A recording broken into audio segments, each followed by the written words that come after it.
Distribution de bouteilles d'eau pour ces passagers. Des passagers qui sont encore loin d'embarquer dans leur avion. Dans le hall des départs, ils n'ont même pas encore franchi le contrôle des passeports. Oui, ça fait bientôt 1 heure. Vous avez un peu d'eau ?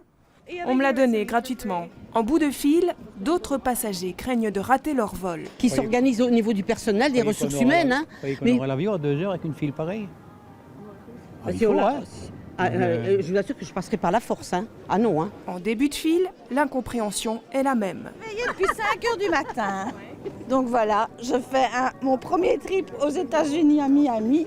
Et je trouve ça toujours scandaleux que les gens, chaque fois qu'ils ont la possibilité de partir en vacances, il y a des grèves. Pas de quoi modifier le mot d'ordre des syndicats.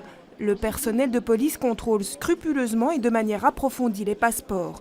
Une action pour rappeler au ministre fédéral de l'Intérieur que depuis 2012, les policiers de l'aéroport de Bruxelles sont trop peu nombreux. On nous avait promis qu'on allait augmenter le personnel jusqu'à 400 unités, 400 personnes. Qu'est-ce qu'on constate pour l'instant? Que nous ne sommes que 385.